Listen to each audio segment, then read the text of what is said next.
امروز میخوام این غلطیف های کمپوزه رو به ساده ترین شکل ممکن برات بگم.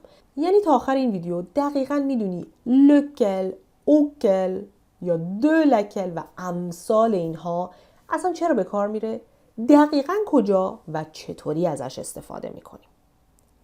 اول از اینجا شروع میکنیم. اصلا برای چی ما غلطیف احتیاج داریم؟ معمولاً استفادهش برای جلوگیری از تکرار زیاده. مثلا این جمله رو ببین. Il y a une voiture devant la porte. Cette voiture est à moi. برای اینکه هی voiture رو تکرار نکنم میتونم بگم La voiture qui est devant la porte est à moi. اینجا از غلطیف کی استفاده کردم برای جلوگیری از تکرار voiture. غلطیف های سامپل رو احتمالاً باهاش آشنایی اگر داری این ویدیو رو میبینی، مثل کی، که، دون و او. اگر احیانا آشنا نیستی یه ویدیوی کامل راجع به اینا داریم که لینکشون بالا برات میذارم، بعد از این یکی برو ببین. اما اگر تا اینجا آشنا هستی میدونی که به اینا ختم نمیشه و غلطیف های کمپوزه رو هم داریم. مثلا شاید تا حالا دیده یا شنیده باشی لکل، لکل، لکل که هر دو حالت آخر، سوم و چهارم، هر دو لکل تلفظ میشه. و یا حتی اوکل، الکل، اوکل، بازم سوم و چهارم اوکل تلفظ میشه مثل هم.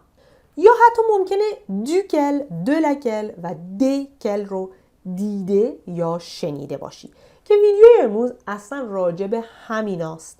میخوایم سادهش کنیم و ببینیم اینا کجا میاد و چطوری استفاده میشه. مطمئنم تا الان میدونی که 4 مدل کل داریم. هر 4 تاش کل تلفظ میشه، اما اولی از بالا مسکولین و سینگولیه هست، دومی فمینین سینگولیه، سومی مسکولین پلوریل و چهارمی فمینین و پلوریل. بسته به اسمی که بهش برمیگرده تعداد و جنسیتش تغییر میکنه. حالا همین قانون وقتی لکل و لکل داریم هم صادقه. لکل مسکولین سینگولیه است، لکل فمینین سینگولیه، لکل مسکولین پلوریل و لکل که به این شکل نوشته میشه فمینین و پلوریل هست. حالا ممکنه با خودت بگی اصلا چرا از اینها باید استفاده کنیم؟ جوابت اینه. 2 نکته رو باید خوب دقت کنی. وقتی از اینا استفاده میکنیم وقتی هست که یک حرف اضافه داریم، بعدا بیشتر راجبش میگیم، و اینکه باید بدونیم تعداد و جنسیت اینا به اسمی که بهش مربوطه برمیگرده، مثل همون حالتهایی که برای کل دیدیم. همینطوره برای لکل، لکل و لکل. با مثال ها خیلی قشنگ برای جا میفته. یادت گفتیم باید یه حرف اضافه داشته باشیم. اینجا میخوایم از حرف اضافه sur استفاده کنیم. جمله رو ببین. Je travaille sur un grand bureau. sur رو دارم، حرف اضافه است. بیورو هم اسممونه که مسکولین و سینگولیه هست. حالا این جمله رو ببین. Le bureau sur lequel je travaille est grand.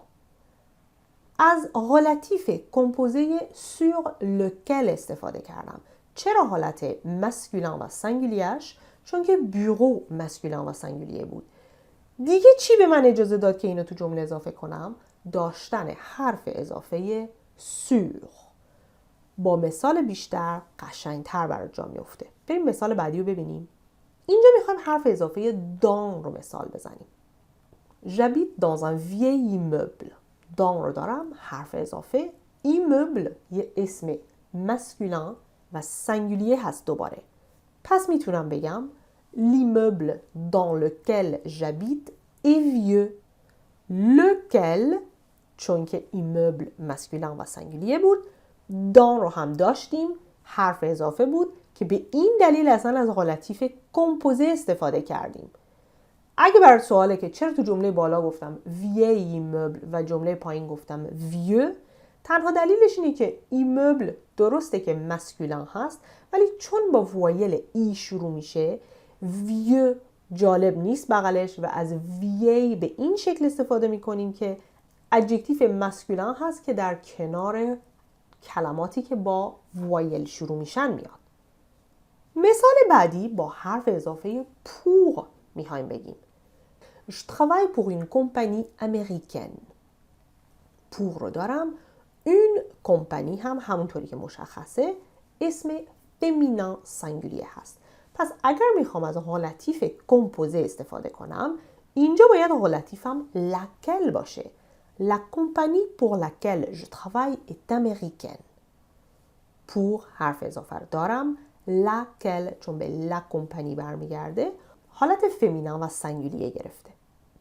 و یه مثال دیگه هم ببینیم با حرف اضافه avec. On collabore avec des entreprises internationales. avec رو دارم حرف اضافه des entreprises این دفعه اسم فمینان pluriel هست. ببینیم حالتیف کمپوزش چی میشه. Les entreprises avec lesquelles on collabore sont internationales. avec رو دارم حرف اضافه lesquelles به شکل فمینان pluriel اومده چون به les entreprises برمیگرده.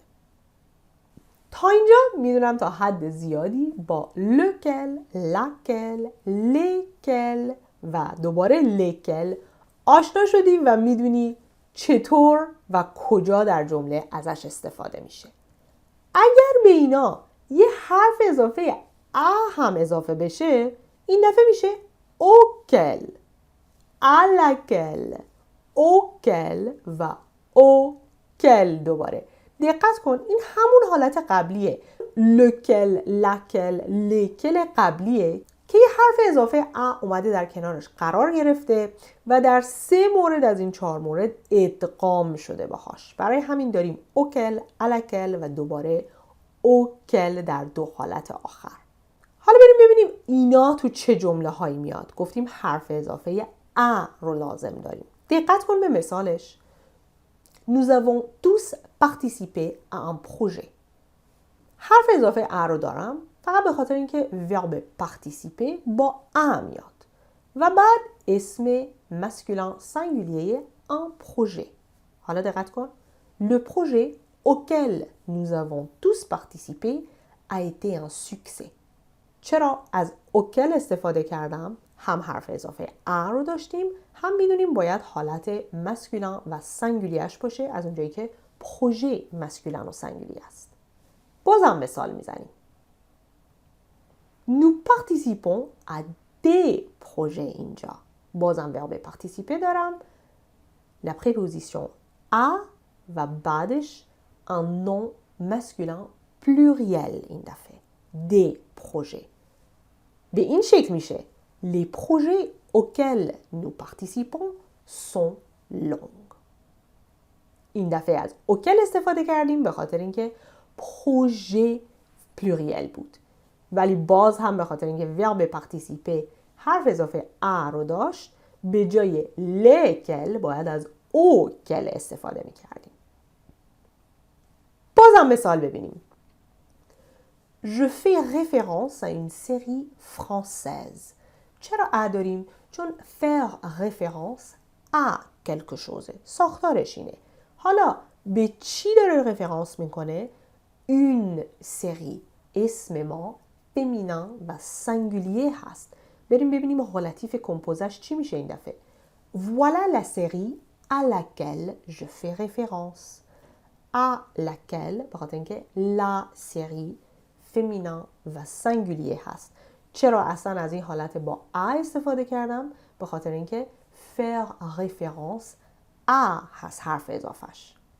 تا اینجا میدونم در حد زیادی با auquel، à laquelle و این auquel های پلوریل آشنا شدی، متوجه شدی فرقش چیه و چطور در جمله به کار میره. حالا اگر ما به همون حالت اول یه دو این دفعه اضافه کنیم، دفعه پیش ا بود این دفعه دو اضافه کنیم به شکل دوکل در میاد. دو لکل، دکل و دوباره دکل. قانون ها مثل همه، فقط ادغام شدن دو با لکل شده دوکل و بعد دو لکل و بعد دو با لکل شده دکل در حالت سوم و چهارم. حالا دقت کنیم ببینیم که این حرف اضافه دو کجاها هست. مثلا j'habite près d'un musée. حرف اضافه دو من près de هست. این دو. Un musée c'est un nom masculin singulier. حالا اگر بخوام از حالتیف کمپوزه استفاده کنم اینجا به این شکل در میاد. Le musée près duquel j'habite est le musée Guimet. چرا از یکی از ترکیبات دوکل، دیکل، دولکل استفاده کردیم؟ چون ساختار ما près de هست و این حرف اضافه دو بخشی از اونه. چرا دوکل رو گفتیم و دیکل و دولکل نگفتیم؟ چون به un musée برمیگرده و اسم مسکولین سینگولیه هست. در این مورد حرف اضافه دویی که داریم بهش اشاره میکنیم تو همچین ساختارهایی هست مثل près de, à côté de, en face de, à cause de. اینها به اضافه همون لکل اولیه میشه که تو این ویدیو دیدیم تبدیل میشه به دوکل، دولکل، دیکل و دوباره دیکل. دقت کنیم این جور ساختارهایی که حرف اضافه دو بعدش میگیره رو منظورمون هست. حالا اگر یکم سطح بالاتر از اینه خوب دقت کن که یه نکته کلیدی رو میخوام بگم. بودن این دو باعث نشه که دوکل و دولکل و دکل رو با دون اشتباه بگیری. اینجا گفتیم برای دوکل، دولکل و دیکل حرف اضافه در مواردی مثل près de, en face de, à côté de هست. در صورتی که دون هنوز همون قوانین خودش پابرجاه. معمولا دون با فعل هایی که بعدش دو میاد و یا ادجکتیف ها به کار میره مثل parler de quelque chose, se souvenir de quelque chose, douter de quelque chose و انواع این ساختارهایی که خود به خود دو دارن با خودشون و حتی با استفاده از ادجکتیف ها مثل être fier de quelque chose, être content de quelque chose, être convaincu de quelque chose و این لیست همچنان ادامه داره. حالا یه مثال هم با حالت دون میزنیم برای اینکه یادآوری بشه. Tu parles d'un sujet, parler de بوده. Le sujet dont tu parles est intéressant. اینجا verbe parler بوده با دو اومده. برای همین از دون استفاده کردم. و یه مثال دیگه هم ببینیم. Tu te souviens de notre voyage aux Alpes? C'est le voyage dont je me souviens le plus. Ce souvenir de بوده که به جای اون دون اومده در جمله پایینی. برای جمع‌بندی درس امروزمون یه چیز جالب بگم. یکی از جمله هایی که بسیار رایجه با استفاده از غلطیف های کمپوزه با حرف اضافه pour هست. ببین این جمله رو تا حالا شنیدی؟ Voilà la raison pour laquelle je ne serai pas présente la semaine prochaine. La raison pour laquelle خیلی به کار میره. قانونش همینه. pour بوده حرف اضافه. laquelle اومده فمینین سینگولیه چون برمیگرده به la raison. و یک شیوه قشنگ و سطح بالا هست برای صحبت کردن. اگه تا اینجای ویدیو اومدی امیدوارم که دوستش داشته باشی و ازش چیزی یاد گرفته باشی. همین الان این ویدیو رو شیر کن برای یه دوستی که میدونی میتونه ازش استفاده کنه. دکمه شیر رو بزن. موفق باشی.